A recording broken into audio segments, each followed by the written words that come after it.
Welcome back to the channel. Glad you could join me. I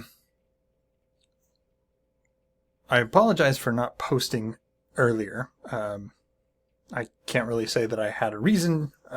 It just, time got away from me and I didn't end up posting.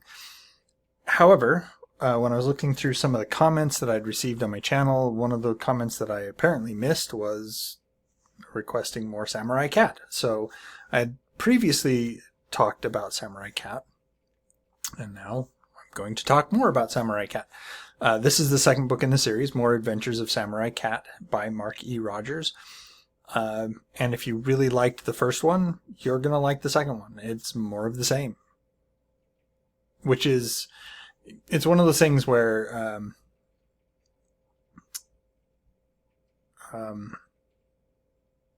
a lot of people think, oh, more of the same. It's not. No, this is good. This is what we want. It's we liked the direction that the author was taking in the first book, and this is a continuation. It's not a change up. However, if I remember correctly from the first book, this is the first time that the author brings movies into the mix. So the first parody, and this one is a little lighter on the number of parodies. So it's still about the same length as the previous book. The previous book and this one are actually fairly short. Only a couple. Let's see. I have actually the copy right here. It has 126 pages.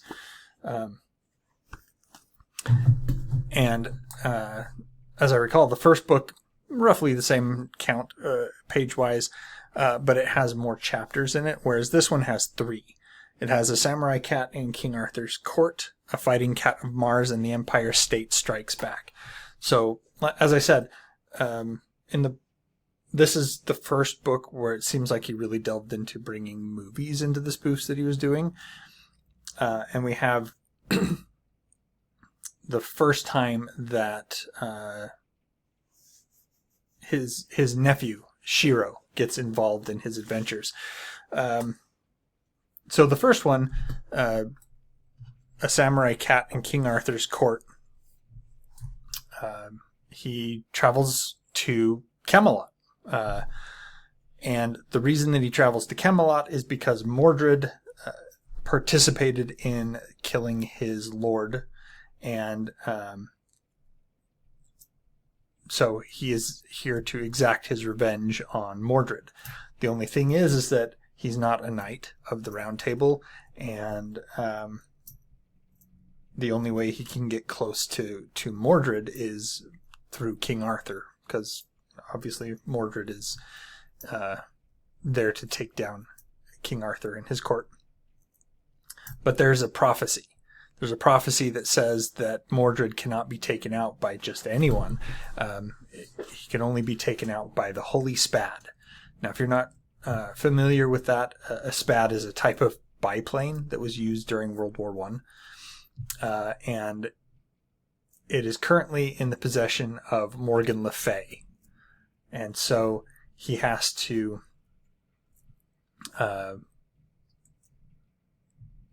prove himself to King Arthur. And there are so many silly things, and one of the silly things that happens is that King Arthur can't draw Excalibur anymore from the sword. I realize that there are various legends, and the sword that's in the stone is not always Excalibur. Sometimes it is, sometimes it isn't. In this case, the sword in the stone is Excalibur, and Arthur can no longer draw it because Mordred took it and used crazy glue and stuck it in the stone, and so nobody can pull it out anymore. But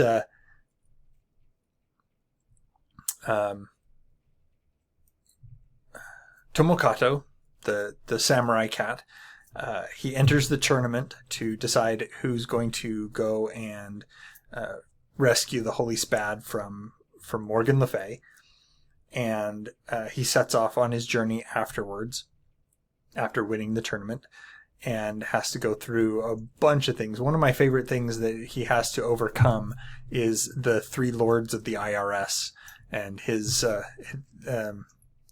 sword work and knowledge of tax code barely saw him through. This is also the first time he meets Wisconsin Platt. Wisconsin Platt is an analog of Indiana Jones. And so we get to meet Wisconsin Platt in this particular adventure. In the next adventure,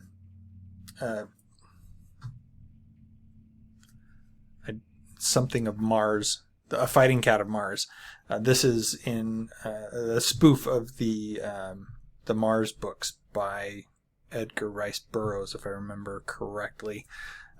He shows up on Mars, and they have the giant green aliens and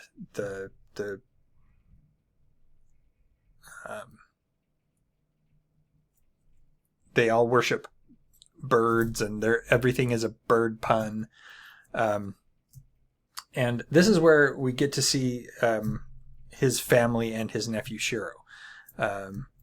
He came there to defeat and kill a certain person that was there at the killing of his lord. Obviously, that's kind of his whole shtick. So that's why he's on Mars. But his nephew and his brother and family, etc., they are all there to have fun. There's a resort there on Mars, and so they're there chilling at the resort, and they run into Tomokato, and Shiro is completely bored out of his mind because he'd rather be blowing things up than chilling with his family on the beach. And so he wants to get in on the whole thing with his uncle, and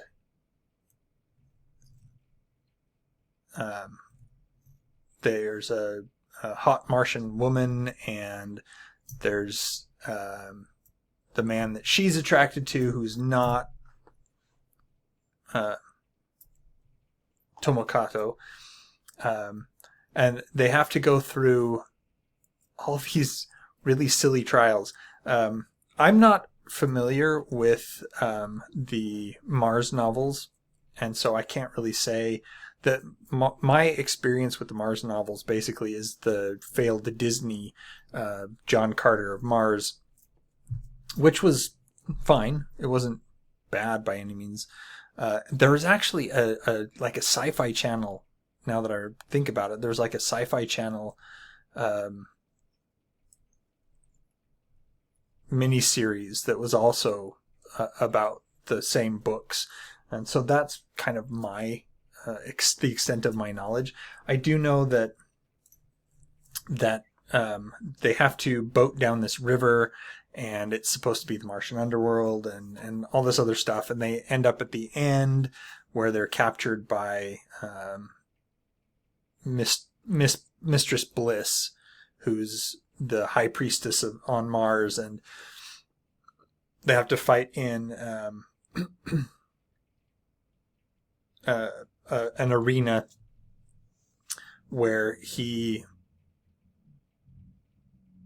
then overpowers he gets out of the arena, overpowers guards, and you find out that his nephews are so adept at first aid that during one of the vignettes in the story, Tomokato slashed this man to pieces with his katana, and his nephews stitched him back together, and he was fine. So, anyway, the last chapter of this particular book is when we get into more of the movie parodies. It's The Empire State Strikes Back, and this is in reference to The Empire Strikes Back. It's The Empire State Strikes Back because instead of having a giant Star Destroyer that's flying through space, they fly through space on the Empire State Building. And everything, instead of having... I just realized I was not in camera anymore. I think I bumped the camera. Anyway, instead of having everything that's influenced by the Force, everything is influenced by the script. And we have a reference to... I'm going to have to check his name and how to pronounce it.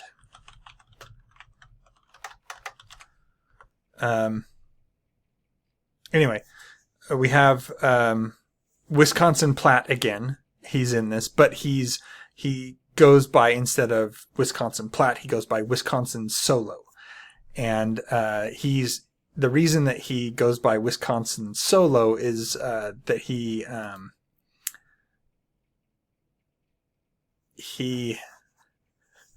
needs to fake that he's not an academic so that people will trust him.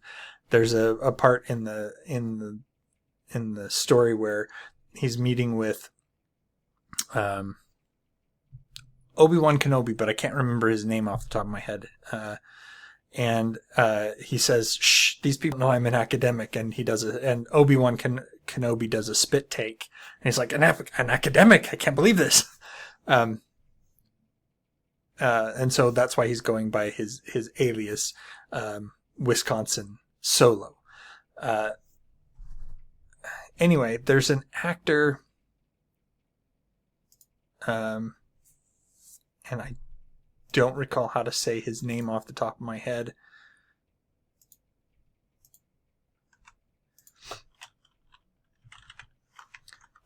He's a Chinese American actor.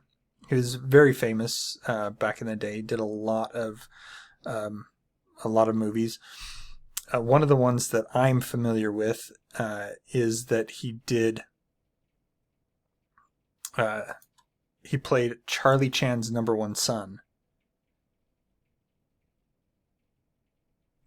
Key-Luke, apparently. His name is just Key-Luke.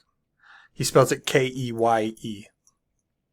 Anyway, instead of having Luke, they have Key-Luke. At least that's his name. And he gets killed really early on, and there's a lot of reference to him being a whiny, insufferable character. Like, I know that there's a lot of there was a lot of that about Luke in at least the first movie. I don't know about the second one. He maybe kind of improved there. But anyway, so Samurai Cat, Tomokato, ends up taking the place of Luke in this particular spoof. Because, as I said, Luke gets killed off really, really quickly during the story. And he has to learn the script in order to defeat Darth Nader and the evil Empire State. And no, it wasn't Darth Nader. It was Darth Shatner. I got to get this right. His name is Dobi-Wan. Let's see. Yeah, it is Darth Shatner, and it's Dobi-Wan Gillis of the Knights of Columbus.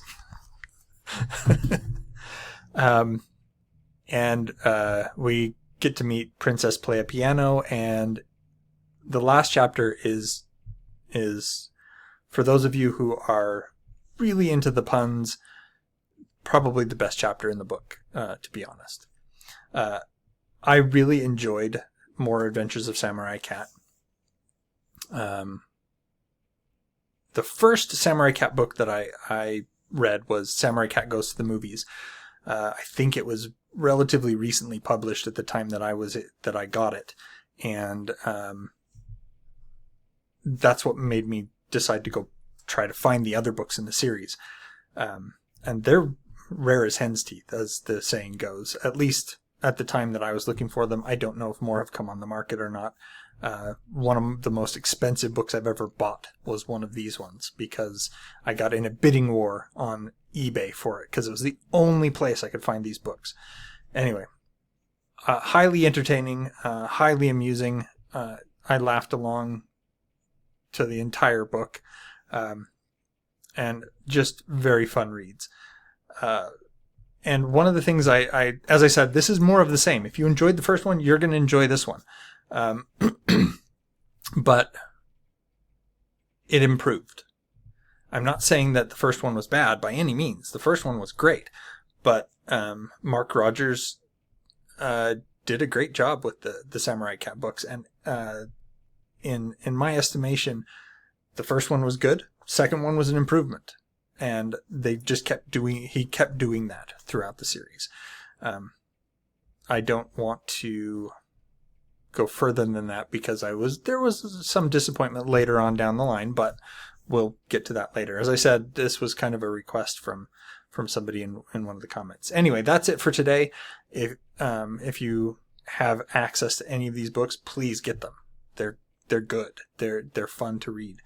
If you don't, sorry, maybe if we can generate enough interest, they'll reprint these. Come on, Mark. We love these books. They're great. Please do some re-releases. That would be nice. That's it for today. Like, share, subscribe, all that other stuff. And if anybody knows Mark, pass on the wishes. Thanks. That's it for today. Enjoy what you're reading.